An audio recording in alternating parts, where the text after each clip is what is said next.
Oi, Boa noite, tudo bem? tudo tá ouvindo? Tô ouvindo perfeitamente. Você tá me ouvindo? Muito bem. Então Aqui tá tá bom. uma obra em cima, mas Ah, não tem problema, lindona. Eu tô em casa hoje. Você vai ouvir o barulho das crianças brincando na quadra hoje. ótimo, ótimo. Tudo bom? Tudo bem, graças a Deus. Tá muito frio aí? Ah, até que tá, sabia? Até em Santos tá frio, né? Gente, aqui tá muito frio. Eu tô Ai, cansada do muito frio. feliz da gente fazer essa live, né, nesse mês, né, que tá acabando.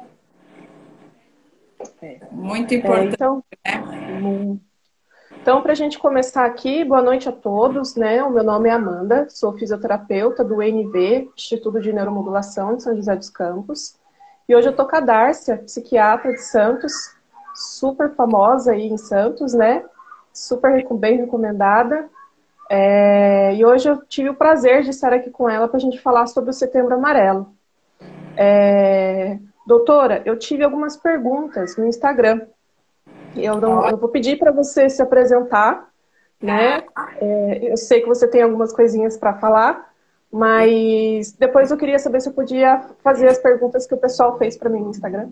Isso, e se alguém que estiver entrando na live quiser ir fazendo perguntas, é ótimo a gente conseguir, É, né, tirar dúvida, né? O meu nome é Dárcia, que nem a Amanda falou, né?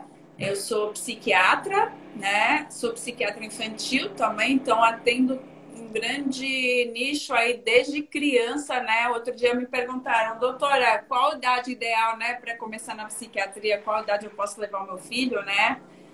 Eu falei qualquer idade que você já perceba algo diferente, né? Então, voltando, eu sou pediatra, né? Depois eu fui fazer psiquiatria e psiquiatria infantil, né? Tive a grande honra de aprender um pouco de neuromodulação com a Amanda, né? Então, assim, aí eu descobri o mundo da neuromodulação, fantástico. E hoje eu aplico aqui na clínica, montei minha clínica aqui em Santos, a Psique Alegro.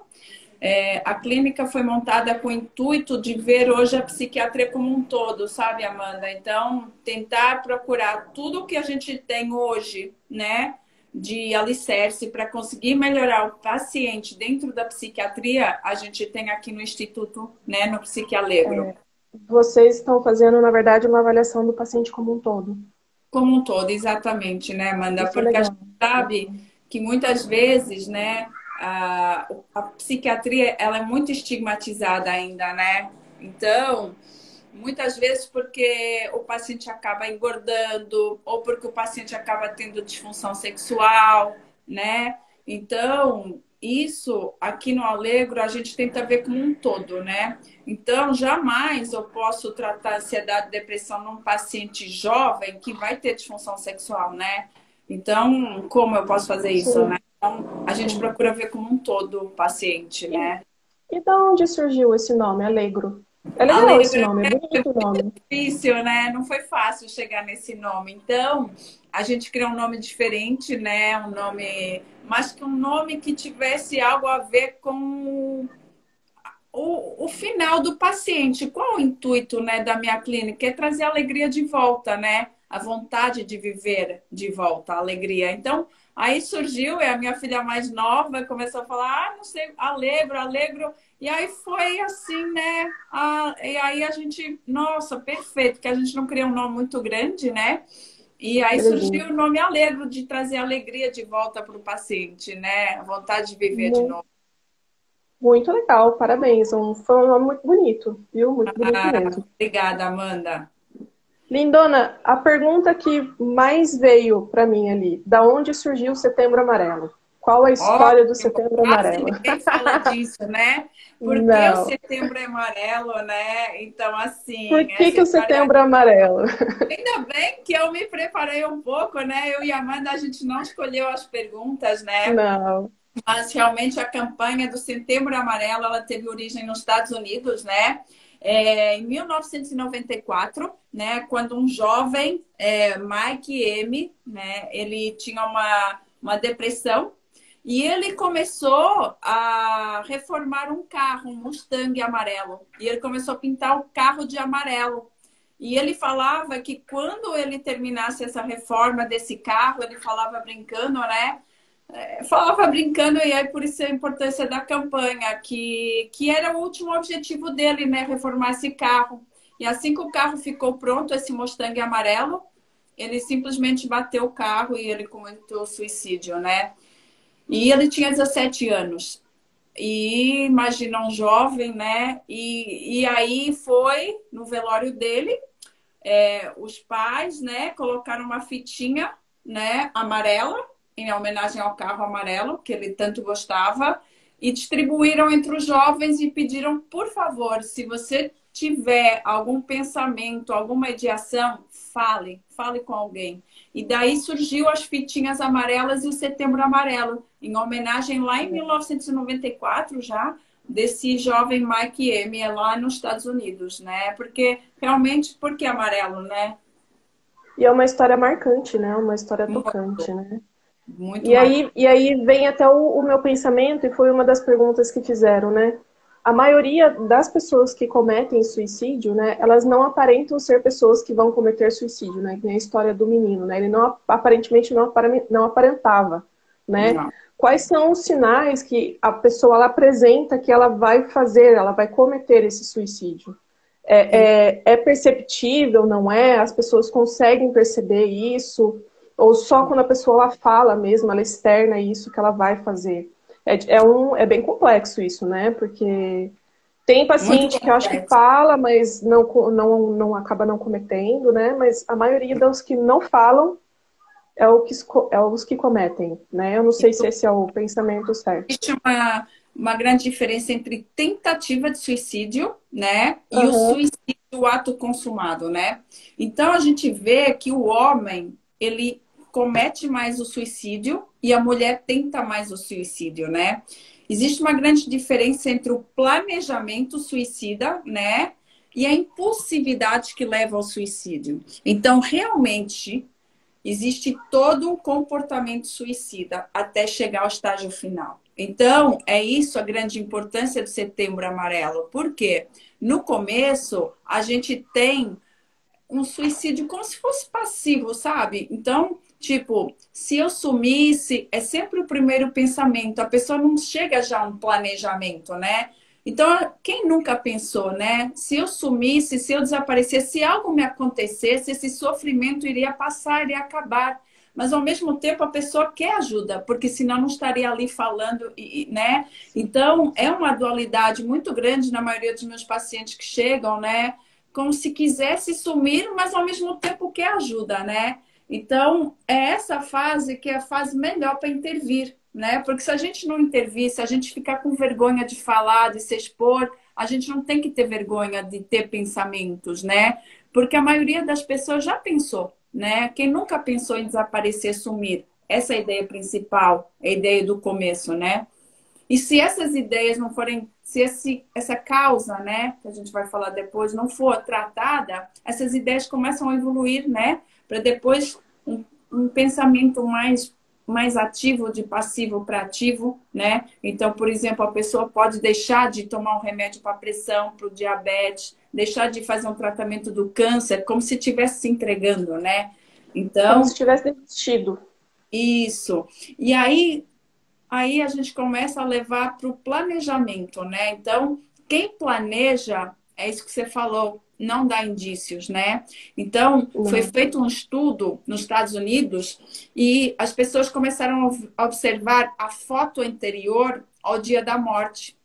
Quase sempre a pessoa postou uma foto sorrindo, justamente para despistar, porque quem quer mesmo, quem planeja, quer, tem um planejamento, não dá indícios. Antes, pelo contrário, tenta disfarçar o máximo que consegue para que consiga levar o plano até o fim, né? Para que nada atrapalhe. E o homem, ele comete muito mais e a mulher tenta mais. Por quê? Porque o homem, quando ele comete, ele comete através de atos mais destrutivos mesmo. Até a gente vê pelo tipo de suicídio no homem, é mais o quê? Arma de fogo e Agressivo. enforcamento, né? São métodos mais letais. A mulher já faz mais tentativa, né? Através de medicamento, né? até porque ela não quer ficar desfigurada, né? Então, isso é uma grande, Nunca parei para pensar nisso.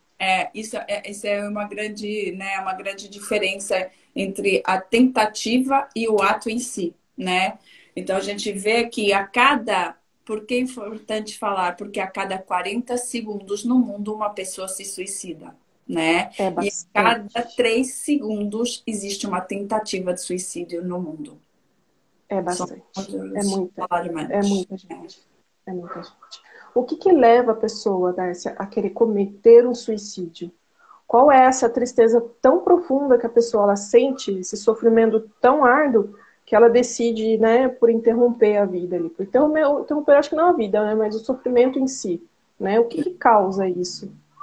Foi feito um estudo, Amanda, 98% das pessoas que cometeram suicídio, elas tinham um transtorno mental, né? Então, 98% deixaram de fazer um tratamento psiquiátrico, né?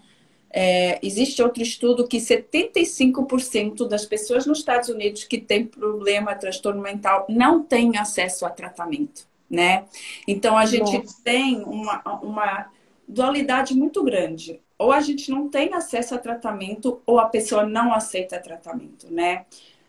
A maioria das pessoas que chega aqui chega muito resistente, por quê? Duas coisas. Ou eles acham que o psiquiatra é médico de louco, e a partir do momento que eu sim. vou no psiquiatra, eu tô louco, né? E não, gente, 90% dos meus pacientes sofrem de transtorno de ansiedade ou depressão. 90%, né? Então eles não estão loucos, né? Então, isso é importante mistificar. Outra coisa é que as pessoas acham que vão ficar dependentes dos remédios, né? Dos antidepressivos. Mas é engraçado que ninguém acha que fica dependente de um antihipertensivo, ninguém fica dependente de um remédio para o diabetes e toma para o resto da vida, né? Então, o que a Até gente tem que cada vez mais entender que o antidepressivo não dá dependência, gente. Quem dá dependência é Rivotril. Infelizmente, as pessoas, os benzodiazepínicos, as pessoas, como sentem um alívio, né, começam a usar benzodiazepínico, né, como tratamento. E isso eu quero deixar bem claro: o benzodiazepínico não trata depressão nem ansiedade. Benzodiazepínico é um sintomático, é um ansiolítico que a gente alivia um pouco o sofrimento, mas ele não trata. Então, eu costumo falar para os meus pacientes que se a gente tiver aqui uma dor, eu vou tratar de pirona, né? Vou dar de pirona. Se eu sim, tiver ansiedade, eu dou realmente um benzodiazepínico no começo, até o antidepressivo fazer efeito. Só que se eu não tratar minha depressão e ansiedade, ela vai crescendo. E aí o benzo, cada vez eu tenho que dar mais e mais dose para fazer o mesmo efeito, tá? Então, a gente fica dependente, a gente fica tolerante e a gente tem abstinência quando fica sem o benzodiazepínico. e isso é um dado muito importante, porque a maioria das pessoas que vão para o PS com crise de ansiedade ou com crise de pânico, a primeira coisa que eles recebem é Rivotril. Com certeza, porque é o único que tira da crise, né? Lá eles dão É, as diazepam, né? É o único realmente que eu tenho para tirar da crise até o antidepressivo fazer efeito. E alguns pacientes eu dou até no começo de tratamento, porque o paciente não precisa mais sofrer a partir do momento que vem no psiquiatra, né? sim. É a obrigação da gente tirar esse sofrimento. E muitas vezes eu começo o tratamento dando Rivotril, por quê? Porque o antidepressivo é isso que as pessoas têm que pôr na cabeça. Demora um mês para fazer efeito, de 15 dias a um mês para a gente ver algum efeito, não é uma magia. E aí as pessoas acabam, às vezes, desistindo, né, do tratamento. Então, tem que deixar bem claro que os antidepressivos demoram, pessoal, de 15 dias a um mês para eu ver algum efeito. E para eu zerar os sintomas, 3 a 4 meses de tratamento. Explicando bem rápido, depressão e ansiedade são falta de um neurotransmissor principal, serotonina. Antidepressivo repõe serotonina. Então, eu falo que a gente tem que pensar em antidepressivo como uma vitamina. A gente está repondo algo que está sendo necessário para o nosso neurônio trabalhar, né? E o que que acontece? A maioria das pessoas tem uma carga genética, já funciona com menos serotonina. É como se a caixa de água que eu falo tivesse na metade. E aí vem um fator estressor adjuvante da vida, uma entrada na faculdade, uma perda de um parente, é como se eu Aquilo consumisse essa diminui. eu não tenho mais. E aí eu começo a ter ataques de pânico e depressão. E aí eu procuro ajuda, porque eu não consigo mais dar conta, né? E é muito importante essa ajuda. Você recebeu um recadinho aqui da Amanda e Carvalho, falando que você é a melhor psiquiatra. Gratidão, minha filha está Ai, no caminho certo. obrigada, obrigada. Adoro escutar isso, adoro ver que o meu paciente está bem, né? Então, isso é uma coisa que eu sempre falo, que eu, como pediatra, eu não sentia tanto, né? Fazia diferença na vida das pessoas. E como psiquiatra, quase todo dia eu recebo, né?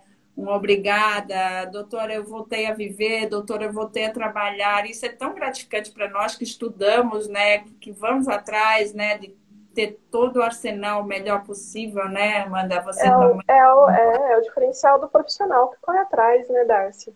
É Com o que certeza. tem empatia, é o que quer estudar ali para dar o melhor para o paciente, né?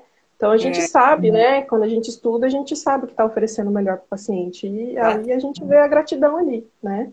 com É muito certeza. bonito. Parabéns pelo trabalho, viu? Você É. merece, você sabe que você merece, Obrigada, né? Amanda. Já sabe o quanto eu me esforço, estudo, corro Eu atrás, né? sei. Oxe, eu Isso. sei. Lindona, e aí a pergunta que fica. A gente tem as nossas emoções, que fazem parte aqui da gente, nosso dia a dia, né? Como as pessoas elas podem diferenciar que ela está triste e que ela está tendo ali uma depressão?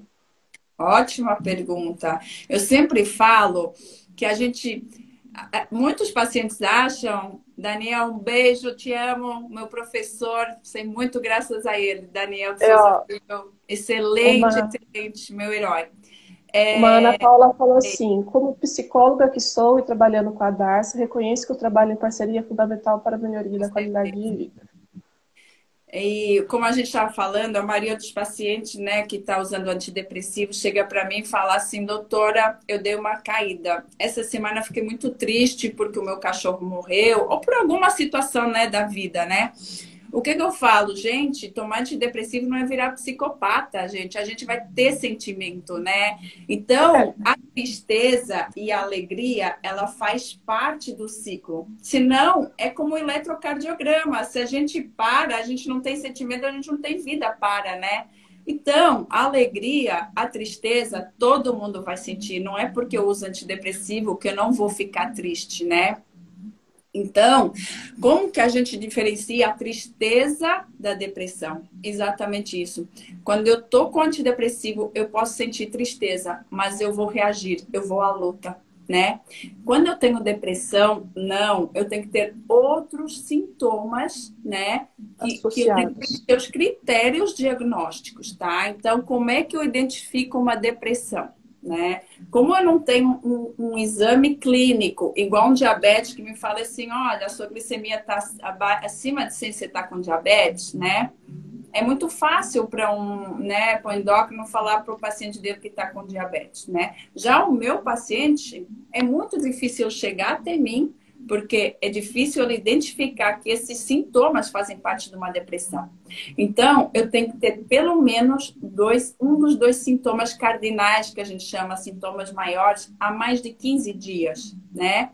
Que é a tristeza e a perda de prazer em atividades que eu antes gostava de fazer. Tipo, eu antes gostava de ir no barzinho, tomar um chopp, não vou mais, eu fico em casa isolado, não gosto mais de pintar, eu não gosto mais de fazer uma atividade que eu gostava, né? Então, pelo menos para começar a identificar esse quadro depressivo, eu tenho que ter um desses dois. Se eu não tiver tristeza, nem perda de prazer há mais de 15 dias, eu já nem penso em depressão, tá? Agora, se eu Foi tenho uma só, um, foi só uma tristeza padrão mesmo. isso. Aí eu tenho que ver os outros sintomas. Eu tenho que preencher 5, pelo menos. Alteração para mais e para menos, ou para menos. Quem que imaginaria, por exemplo, perda de peso ser um sintoma de depressão? A maioria das pessoas não pensa. Ah, eu parei de comer, estou emagrecendo, já pensa em outras coisas, nunca em depressão. E é um dos critérios diagnósticos, né, de depressão. E só tem perda Associado de peso, não tem ganho? Associado a isso, a gente pode ter alteração do sono, para mais ou para menos. Insônia é uma coisa muito importante, tá? Então, a maioria das insônias é secundária a uma ansiedade e ou depressão, tá? Então, eu sempre falo para os meus pacientes que o sono é um padrão muito grande para mim de melhora ou não do quadro, tá? Então, quando o sono começa a melhorar, eu vejo que o paciente começa a melhorar como um todo. Porque eu falo, é impossível você estar de bom humor se você não dormiu direito. É impossível você não estar irritado no dia seguinte se você não dormiu direito. A não ser que você seja bipolar, aí é diferente, né? Mas, Depois mas você explica. Depois você explica só para eles entenderem. isso, depois eu explico. A falta de energia, né? Então, aquela energia, cansaço, né? A gente pode ter um aumento, uma diminuição da atividade psicomotora, uma dificuldade de concentração, tomar decisões, fica difícil, né? Tomar uma atitude, difícil de se concentrar. E aí, no final, a gente evolui, né, para pensamentos suicidas, ideações suicidas, né?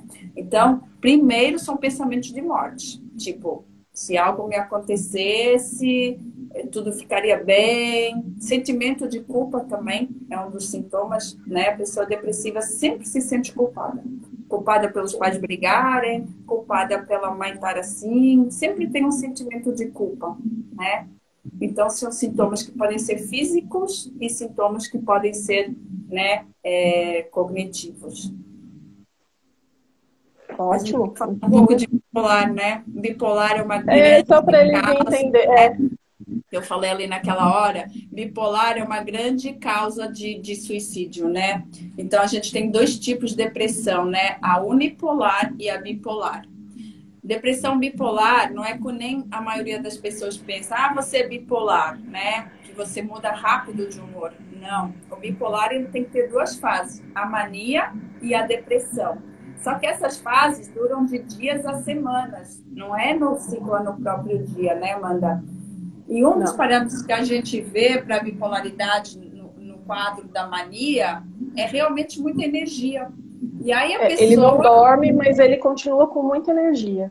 não é uma insônia, é uma falta de sono, não necessita de dormir. E no dia seguinte está tudo bem, dormiu 2, 3 horas, ele está pleno no dia Super. seguinte, se sentindo Parece Deus, personal trainer, né? Parece coach, né? Vamos lá. uma É assim energia que mesmo. não acaba, né? É isso É aí. assim mesmo. Dona, qual a taxa de prevalência de suicídio aqui no Brasil? É mais homem, é mais mulher, é No mais Brasil, adolescente? ter noção, aumentou 43% de 2010 para 2019. A gente teve um aumento de 43%. É terceira causa de morte, terceira, entre os adolescentes de 15 a 29 anos. Então, se a gente pensar nessa fase etária mais produtiva, é terceira causa de morte. Então, os números são alarmantes mesmo, Amanda. E você acha que a pandemia contribuiu para isso? A pandemia piorou isso daí, né? Então, a gente vê que a pandemia, 73% das pessoas acham que pioraram, né, do estado mental durante a pandemia. 73%.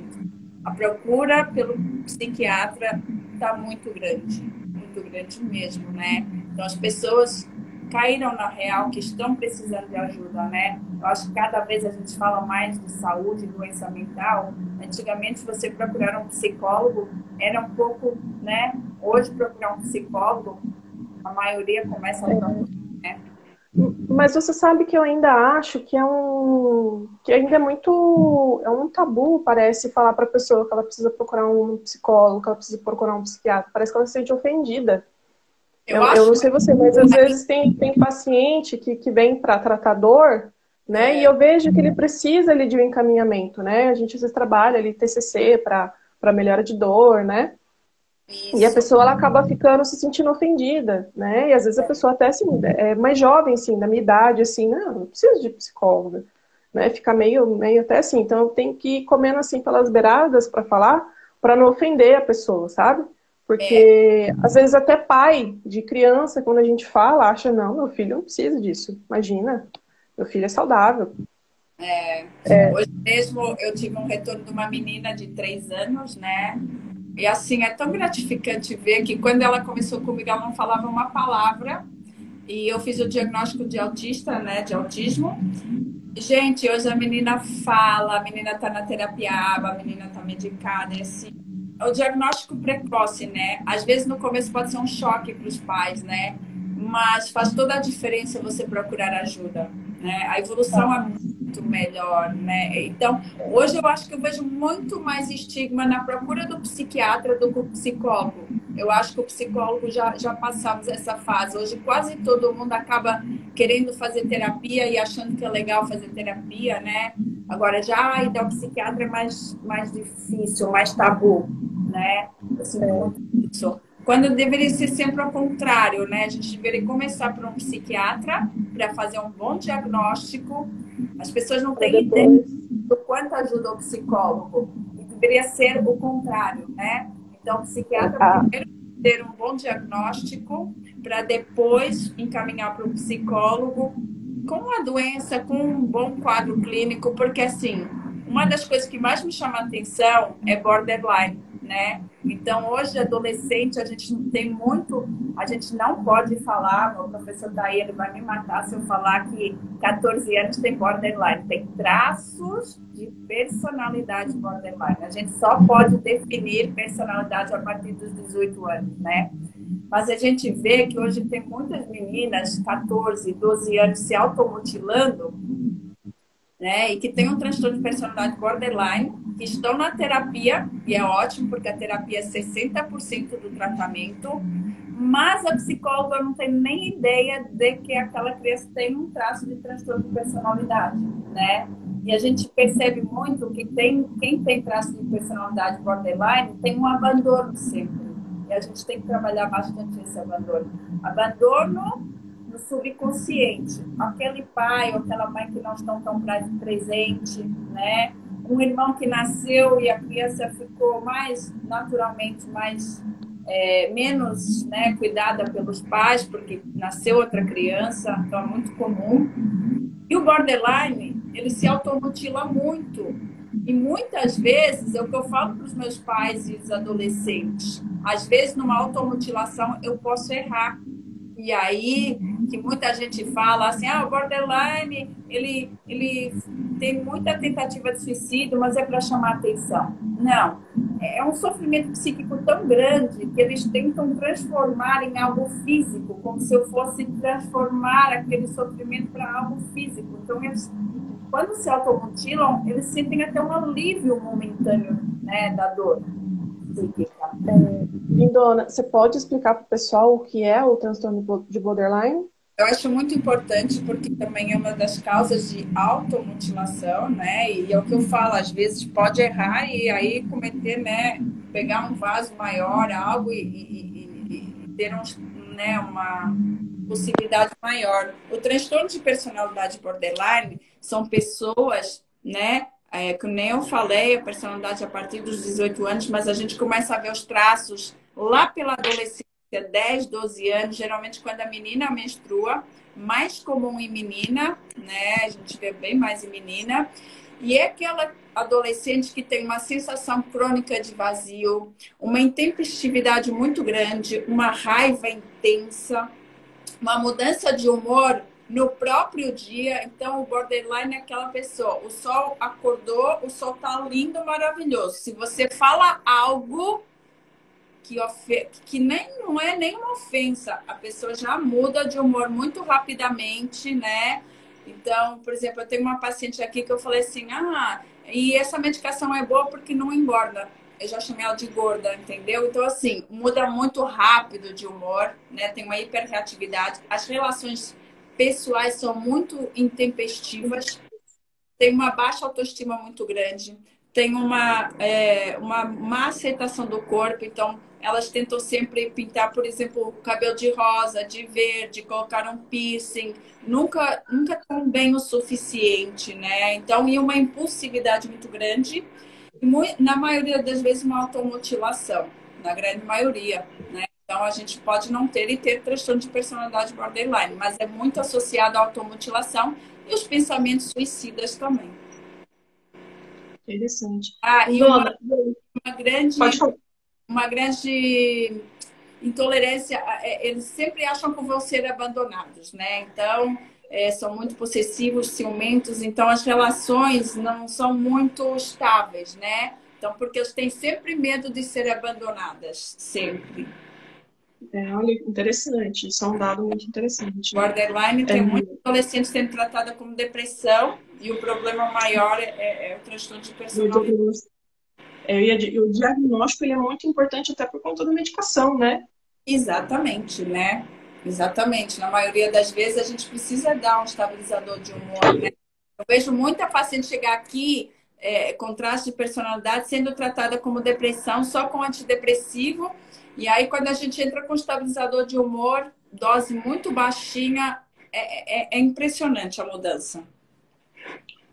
Linona, como que a gente pode evitar, né, que as crianças e os adolescentes hoje, evitar não, mas como que a gente pode fazer com que eles cresçam com a mente mais saudável, né? Que Olha, eles cresçam num caminho que eles não têm, não gerem, não venham a ter nenhum transtorno.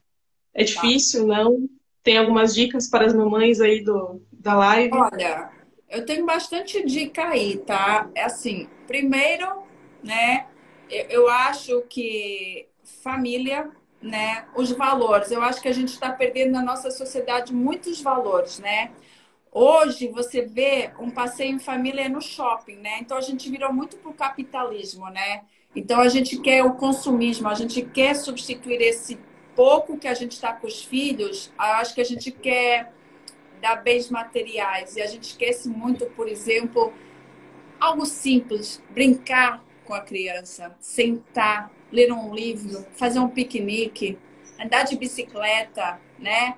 Conversar. Ó, como foi seu dia hoje, né? O que aconteceu na escola? Hoje não existe mais a comunicação em família. Hoje você vê um almoço, um jantar, pai e mãe estão no celular, criança com o seu celular, assim, as telas, né? Então, assim, o máximo 2 horas por dia. As crianças estão substituindo a atividade física pelas telas. Aí vem o sedentarismo, né? E vem a desilusão. Aquelas telas estão deixando as crianças cada vez mais irritadas, né? O açúcar, a alimentação, né? Assim, é nítido como a gente vê que cada vez a gente come mais açúcares, mais carboidratos, mais alimentos industrializados, né? Então, o esporte é muito bom para a criança, a gente esquece natação, né? De repente, eu tenho criança que frequenta a igreja, que frequenta, né, um grupo de adolescentes, um grupo de escoteiros, né? Andar de bicicleta, jogar bola, você sentar para brincar, para assistir um filme com o seu filho um domingo, um sábado. A mãe trabalha fora, o pai trabalha fora. Então, hoje, os pais veem a criança quando? Né? Sai de cedo, vai para a escola. Da escola, vai para casa. Quando vê os pais?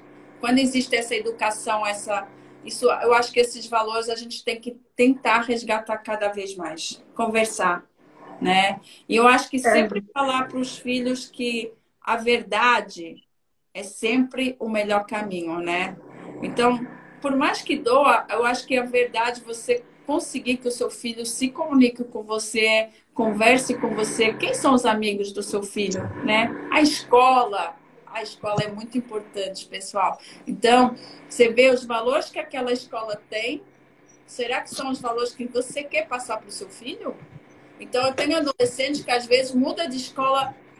Gente, muda tanto, porque naquela outra escola eram as meninas que tinham o melhor celular, eram as meninas. Então, os valores que a escola passa, se são os valores que você quer passar para o seu filho, né?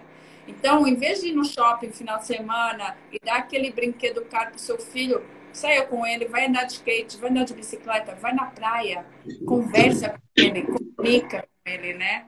Então, acho que o tipo de passeio que a gente faz hoje, eu acho que mudou muito. Existe alguma correlação do uso de celular com o transtorno de transtorno mental hoje entre as crianças e adolescentes? Hoje existe Sim. uma nova patologia, que é do vício de jogos, de games, né? Que a criança fica igual uma obsessão-compulsão. Então, cada vez ela tem que jogar mais, não consegue largar. Existe hoje o vício de jogos de games de celular, né? Então, sim, cada vez mais. E a gente vê que a criança fica muito irritada, muito nervosa. E aí é o ciclo vicioso. O pai, para não tirar, para não desencadear a crise, acaba deixando cada vez mais, né?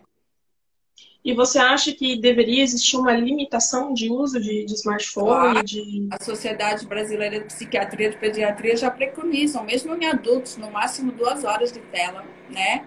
Então, existe 2 horas? A gente fica muito mais tempo no celular. com certeza. Mas os adultos Gente estão do ficando céu. assim viciados também, né? Mas assim, sim, existe uma limitação, né? E antes de 2 anos a gente já nem deve dar, né? E a gente o que vê mais hoje é a criancinha com, né, com o tablet lá vendo o seu desenho, né? E, e é isso. É o mundo tecnológico, né? É o mundo tecnológico, isso que eu ia falar, né? Existe um amadurecimento mais rápido dessas crianças que ficam muito mais tempo no celular, no tablet ou não? De Não ficar existe mais essa conversa. inteligente, desenvolver mais, não. Não. Sim, não? Interessante. Você teve mais procura no consultório depois que migrou da pandemia, né? Então, eles estavam em teleaula e foram para aula física e teve essa mudança, esse ajuste de novo. Teve muita procura de mãe na psiquiatra, no seu consultório, por conta dessa Sim, teve. mudança? Principalmente crianças, por exemplo, que já tinham um TDAH não diagnosticado. Então, por exemplo, você, criança que tem TDAH, ficar parado assistindo uma aula online é muito difícil, né? Então, houve um prejuízo muito grande. A criança com TDAH já tem muitas vezes um déficit de aprendizagem, principalmente se ela tem o DA, o déficit da atenção. Então, o que que acontece? A gente fingiu que teve aula, né, esses 2 anos. Muitas crianças simplesmente ligavam a tela e ficavam lá, fingindo que estavam assistindo a aula. E houve uma grande defasagem de aprendizado. E hoje as crianças são cobradas por esse aprendizado que não aprenderam, né?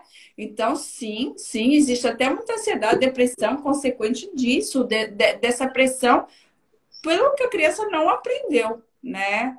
E tem muita criança hoje também que deveria estar na escola com os seus 2, 3 anos e não foi tão estimulada. Então, a gente tem muito, né, médico que até pensa em autismo, mas quando não houve um estímulo. Então, isso também a gente tem que diferenciar. Se a criança não está falando pela falta de estímulo, porque é aquilo que eu falei, os pais e as mães ficaram trabalhando em casa, ficaram no celular, ficaram online, não estavam estimulando a criança também. Então, a gente vê que o grande estímulo também vem na escola, muitas vezes. As crianças deixaram de ser estimuladas. Então, sim, atraso de linguagem, muitas vezes por falta de estímulo, não pelo autismo, né? E um déficit de aprendizagem pelas crianças que estavam fingindo aprendendo e não estavam, né? Houve Como, muito. como que faz para diagnosticar uma criança assim? Porque assim, ela perdeu um ano da escola, não é nem que ela tenha algum déficit, né? Mas como que o pai vai saber que aquilo é só um atraso mesmo comum, porque ela simplesmente não conseguiu acompanhar online de um TDAH, por exemplo? Aí a gente tem os critérios diagnósticos do TDAH, né? Então, por exemplo, a gente tem, para criança, a gente tem que preencher 6, né? E para adulto, 5. Então, a gente tem uma série de perguntas. Existe o teste neuropsicológico, né? Sobretudo, a gente aplica em criança, né? Avaliação neuropsicológica, a gente aqui também tem no Instituto com a doutora Tamires, né? Então, são Legal. aplicadas escalas. A neuropsicóloga que pode aplicar esse teste. Lembrar que o TDAH é uma coisa que vem desde de criança, né, do neurodesenvolvimento. Então, a mãe é chamada, são aplicados várias escalas, vários testes, e aí vai dar se você tem um TDAH, uma forma mais desatenta, ou uma forma mais hiperativa, ou uma forma mista. E aí sim, dependendo do grau, a gente tem que intervir. A gente só pode intervir em criança com TDAH a partir dos 6 anos, usar medicação. Antes, por exemplo, eu tenho criança autista que o TDAH atrapalha imenso, né?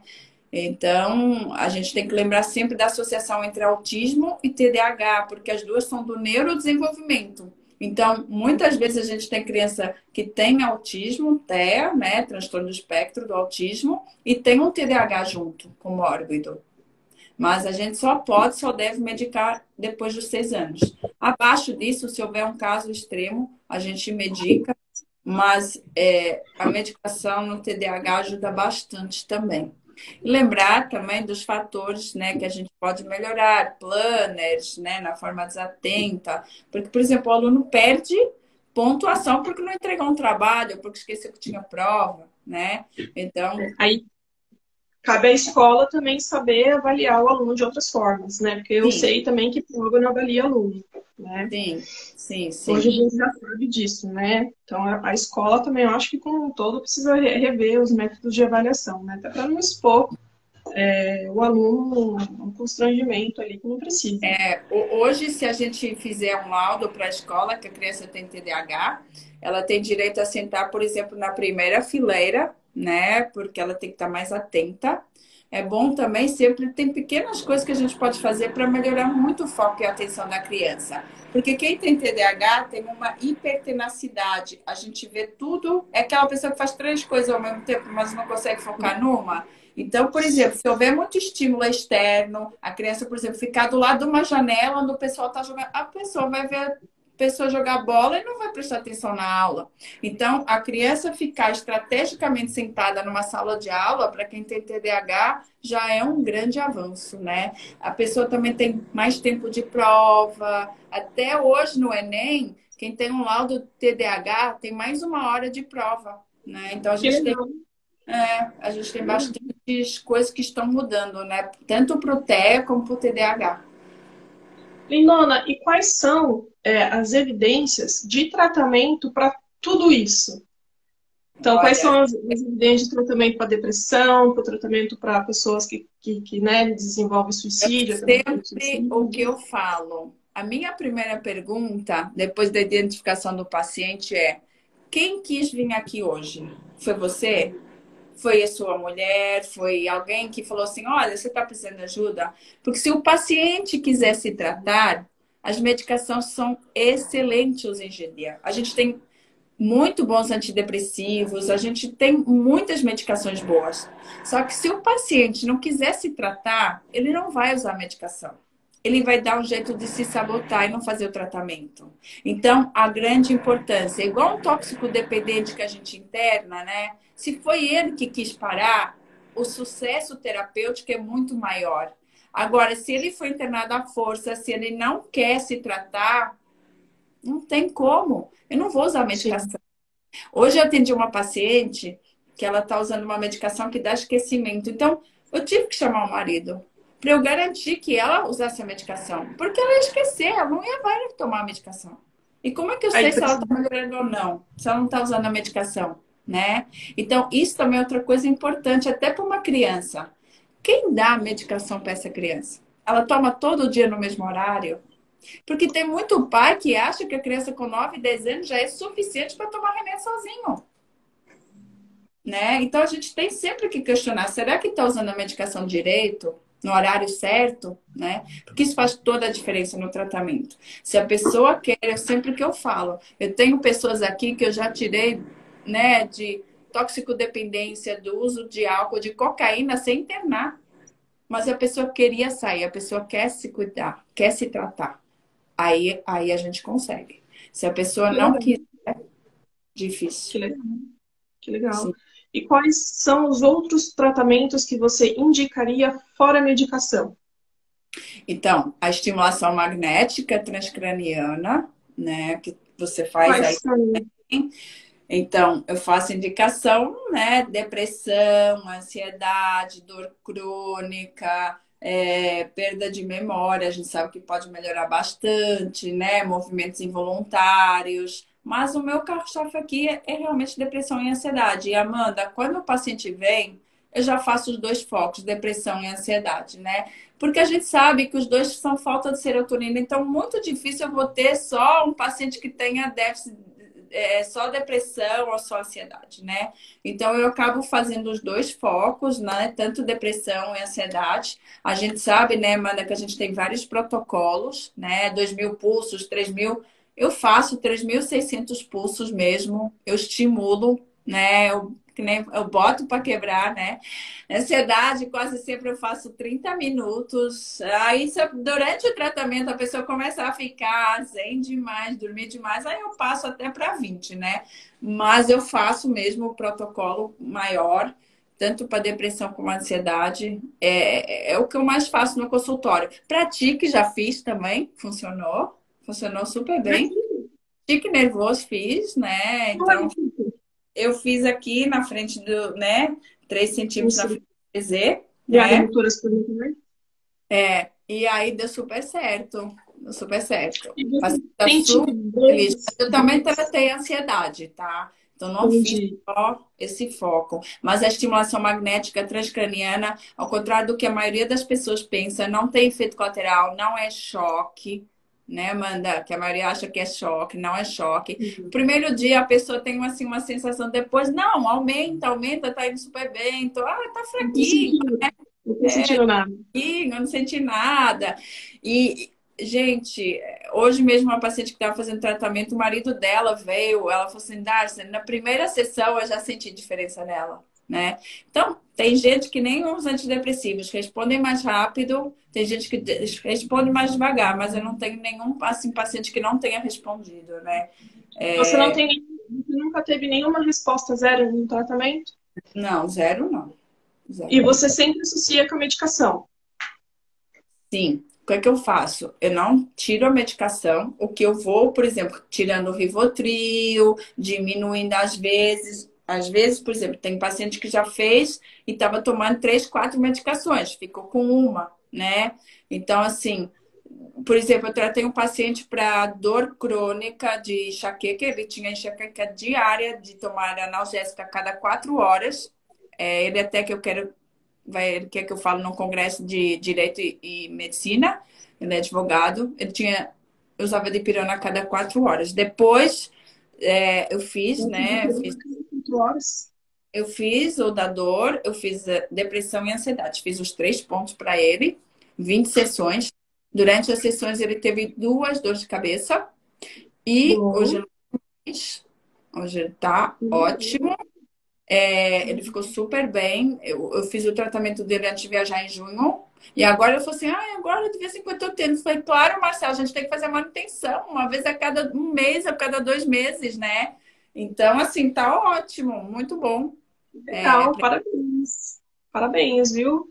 É muito legal, assim, ver o quanto, assim, eu te vi, né, aprendendo, te vi crescendo, assim, marcando toquinha, tirando limiar motor, e é legal a gente ver a pessoa crescendo, né? Eu fico muito lisonjeada, de verdade, assim, sabe?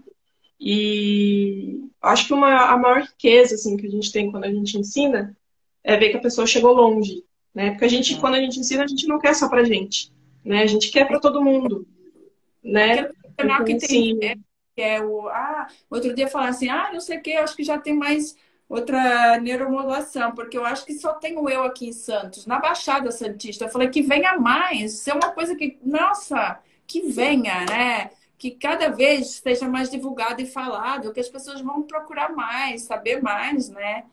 vai facilitar muito a vida de todo mundo, eu acho, né? Você vê os dados, né? 98% das pessoas que cometem suicídio é porque não procuraram tratamento.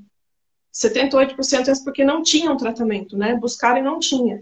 Imagina, 78% da população não ter tratamento, é muita judiação, né? É É muito, muita judiação. é muito sofrimento, né? É muito sofrimento. Só quem viu, só quem convive, né, com uma pessoa que passa por uma depressão, que passa por um transtorno, sabe o quanto a pessoa sofre, né? E você saber que no mundo, né, que existe 78% de pessoas que sofrem sem um pouquinho de ajuda, é dolorido. É dolorido. E não é só a pessoa que sofre, né? É toda a família que sofre. Família, é um contexto todo, né? Então, assim, é dolorido, né? Então, assim, eu acho que precisa ser disseminado mesmo, até porque não tem efeito colateral, não tem nenhum custo, né? Então, assim, eu Exatamente. acho que quanto mais pessoas tiverem, quanto mais pessoas aplicarem, quanto mais pessoas fizerem, mais acessível vai ser para outras pessoas, né? E eu acho que isso é o intuito da gente como profissional da área da saúde, né? De cuidar das pessoas. Com certeza. E, Nona, uma pergunta que foi muito, que gera nesse contexto aqui, que é muito pertinente. Me perguntaram, eu não soube responder. Eu não sei se você vai saber. A pessoa me perguntou se existe grupos de apoio para quem está com depressão, para quem precisa falar, Eu para quem sei precisa que isso é uma conversar. coisa que faz muita falta, Amanda. Eu já até pensei em fazer isso, porque realmente grupo de apoio a gente vê para os alcoólatras. O outro dia eu vi um paciente que falou sobre. Hoje, por exemplo, tem pessoas que ficam viciadas em sexo, né? Até em esses aplicativos aí de ver pornografia e isso, e ele falou que ele foi num grupo de apoio sim, mas a gente não vê muito grupo de apoio para depressão e ansiedade, não vê realmente, É, né? não sei se tem alguma psicóloga na live que pode informar a gente, se tem algum grupo de terapia, de apoio. Eu vi que Tenho tem aqui, alguma na Paula. não tem, né? A minha psicóloga mesmo está falando aqui, ó, a Ana Paula está me Boa assistindo, noite, minha tudo bem? psicóloga aqui do Instituto. Muito Oi, Ana, prazer. tudo bem? Tudo bem, e você? Realmente não existe esse trabalho, não, né? Não. Umas terapias em grupo, mas não de apoio, né? E para quem tem acessibilidade a um plano de saúde, minto. E na rede SUS também existe. Mas é uma coisa que a pessoa precisa, o paciente precisa da indicação de um clínico geral ou de um psiquiatra para poder fazer parte. E você Existem, sabe, né, né, os CAPs têm tudo, mas geralmente acaba sendo assim, né, doenças mais esquizofrenia, bipolaridade, né? Então, assim, o CAPS para pegar casos mais leves, né, muitas vezes não dá conta, né?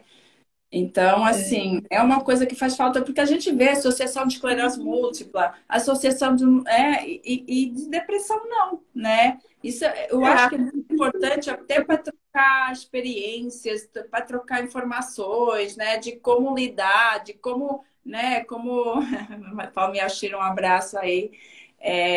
Então, de como lidar né? Com o que fazer, né? Quando o adolescente está assim, né? A maioria dos pais fala, doutora, não sei como agir, né? Não sei o que fazer, não sei se porque muitas vezes tem palavras que você fala, dependendo do estado da pessoa. Eu falo muito, pessoas que falam assim, doutora, eu não consegui ler esse livro, porque esse livro é de autoajuda, mas ela está falando ali que ela conseguiu. Ela estava no fundo do poço, mas eu ainda não estou preparada, porque se eu ficar lendo isso, aí que eu vou ficar, né, mais no fundo do não. poço, porque eu acho que eu não vou ser capaz.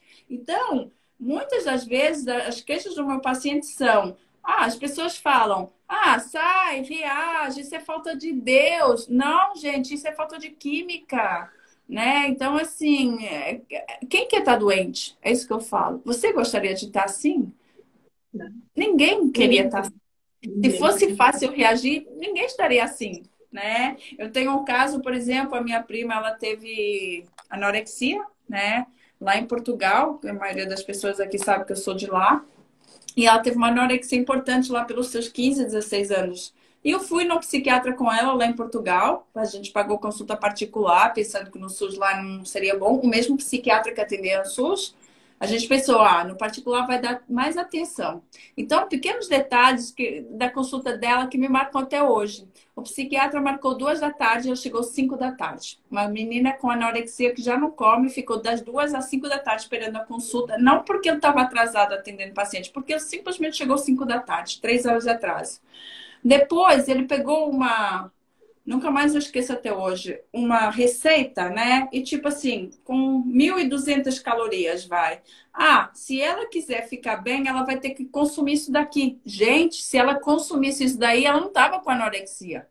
Ela não tá assim porque ela quer. Ela não consegue, gente, é químico, né? E aí depois o Falta psiquiatra entrou muita com a medicação. empatia, né? É, Falta muita empatia, né? As falta pessoas, muito mais. existe uma grande dificuldade, eu acho, das pessoas entenderem essa questão de depressão, sabe? Ainda existem muitas pessoas que, infelizmente, ainda acham que é frescura, ainda acham que é falta de Deus, ainda acham que é mimimi, e não é, né? Eu tive um paciente de 17 anos que teve tentativa de suicídio 2 vezes por bullying na escola. Isso não é normal. Ninguém quer se matar à toa para chamar atenção, É, né? você, Então, você, assim, você tocou aí numa frase muito interessante que a gente ainda não falou, chama-se pós-venção, né? A Associação Brasileira de Psiquiatria, que a gente fala muito de, a gente falava de prevenção, né? Hoje a gente fala, tem que falar muito de pós-venção, porque a pessoa que tentou uma vez, na maioria das vezes ela tenta de novo e às eu vezes tento ela, de novo. né? Então, a partir da primeira tentativa de suicídio, a gente tem que ter uma rede de apoio muito grande, né? Psiquiatra, psicólogo, apoio de amigos, apoio da família, né? É muito importante a pós-venção que a gente fala hoje, né? Isso é um assunto muito. É um assunto pesado, né? Precisa ter alguém muito, muito bacana, assim, que vai ter um papo para falar. Fica aí a dica para a Sociedade Brasileira de Psiquiatria de montar um grupo de apoio para essas pessoas. Infelizmente, eu não tenho essa aptidão para fazer isso, né? Para Ah, receber pessoas imagina. assim, né? Mas espero, né, que as pessoas que estejam vendo essa live, né, entendam um pouco sobre a gravidade que é a doença, né? Como a pessoa Isso. pode ficar deprimida e como ela pode, né, se levar aí ao suicídio. Pode falar, É, Darcy. a gente fala muito, tem que falar. Essa ideia de que a gente não pode perguntar para o paciente se ele tem, se ele pensa em suicídio, a gente tem que falar. Sabe por quê? Porque a gente quebra. Porque a hora que a gente pergunta se você já pensou, eu não sou o único, né? Então eu posso me abrir, eu posso falar, porque senão a pessoa fica fechada. E aí é pior. A gente tem que perguntar, sim, a gente deve perguntar. Existe um site que a Sociedade Brasileira de Psiquiatria quer divulgar, www.setembroamarelo.com. Lá tem todas essas informações, né, sobre suicídio, que é, o que pensar, o que fazer. Então, é bom divulgar Vou www.setembroamarelo.com, né? Porque outra coisa, a gente tem o CVV, o Centro de Valorização à Vida, né? Então, uma coisa que é o 188. Se você tem pensamentos, vale até ligar o 188. Agora, se existe um plano, se existe, é uma emergência psiquiátrica. Então, a maioria das vezes, outro dia eu fiz um atendimento domiciliar de uma senhora de 70 anos, né? Ela estava sozinha, o filho tinha ido para Portugal, enfim, a nora voltou, ela sozinha aqui, e ela se recusa a tomar medicação. E, gente, planejamento de ação suicida é uma emergência médica. Então, procure um pronto-socorro, procure ajuda. Isso que as pessoas, até nessa área psiquiatria desvalorizada, porque a gente não tem um acesso, né, hospitalar na aula psiquiátrica, né? Então, assim, é uma emergência médica, igual é um infarto, igual é outra doença. Suicídio é emergência médica. Então, não é nem para ligar para o CVV, é para procurar ajuda de um pronto-socorro. Uma UPA tem que avaliar, e aí eu liguei para né, para UPA, né? Eu liguei para a ambulância, né? E para o SAMU vieram pegar ela e ela foi para a UPA para ser avaliada, né? Infelizmente, passei até antidepressivo para ela e ela tá lá na UPA, não foi internada até agora, na hora me falando, não começaram com antidepressivo, né? Estão sedando ela, mas assim, é triste, né? Então, assim, a gente tem que saber que tentativa de suicídio, suicídio é uma emergência médica. Então, tem e que ir nem por tudo, favor. e nem tudo depende da gente, né, Darcy? Infelizmente, né, a A gente gente quer faz salvar o mundo, mas às vezes não consegue, né? Felizmente é assim mesmo. Mas eu vou deixar todas essas dicas que você passou na legenda aqui da live, ela vai ficar gravada aí no Reels, aí no feed. E aí, quem quiser entrar para Pessoal, saber mais, pode novo, se entrar. você tá com uma tristeza, se você teve uma perda de apetite, está dormindo mal, procure ajuda. Antidepressivo não vicia, tem antidepressivo que não engorda, antes pelo contrário, não é vergonha tomar antidepressivo, a vida melhora muito. A maioria dos meus pacientes fala assim, doutora, por que que eu Se não soubesse. comecei antes, né? Eu não posso tomar leve, não posso dizer, é como se eu ligasse a tecla do. Entendeu? Depois do antidepressivo, a gente sabe que vai ter problema, a gente vai encarar e a gente vai resolver, a gente vai à luta. Essa é a grande diferença entre quem toma e quem não toma antidepressivo. E aí é importante ter a psicóloga ali junto para poder Com trilhar certeza, esse caminho, né? né? Assim, é um tratamento assim, Fundamental. Eu sou super fã dessas psicólogas. Realidade, né, dos dois, porque um trata a química, o outro trata o ser no mundo, né? E a paciente também é grande responsável pelo protagonismo da sua melhora. Com certeza. Muito legal. O que É eu isso falo, aí. o Pode tratamento falar. coadjuvante, só para terminar com a psicóloga, eu falo, né? Quem tem tendência genética já tem menos serotonina e a gente não vai conseguir mudar isso. A gente vai tomar antidepressivo para toda a vida. Tem casos que a gente vai ter que tomar mais tempo, tem casos menos tempo, né? Mas igual o antihipertensivo, igual o remédio de diabetes, igual qualquer outro remédio, eu falo, as doenças não têm cura, elas têm controle. Graças a Deus, Sim, né? graças a Então, a Deus. grande diferença que eu vejo quando o paciente faz o tratamento coadjuvante com antidepressivo e psicóloga é que a chance de recaída é bem menor. Porque a pessoa aprende a lidar com os gatilhos, aprende a se valorizar, autoconhecimento, né? E na maioria das vezes a gente, por exemplo, vê uma mulher que é submissa, que faz tudo pelos outros, mas não se valoriza, não se dá o valor. E a partir do momento que você faz a terapia, começa a se enxergar, né? Então, isso faz toda a diferença, porque na maioria das vezes a gente também é doente pela forma como os outros lidam com a gente, né? Como a gente foi Sim. submissa toda, né? E aí o engraçado é que essa pessoa ela fica em paz, mas ela gera o caos ao redor, né? Porque ela de repente muda, né? E ela Ó, começa a falar que não, ela começa a falar que não vai. E aí é a parte mais legal, porque daí todo um contexto que estava de rotina muda, né?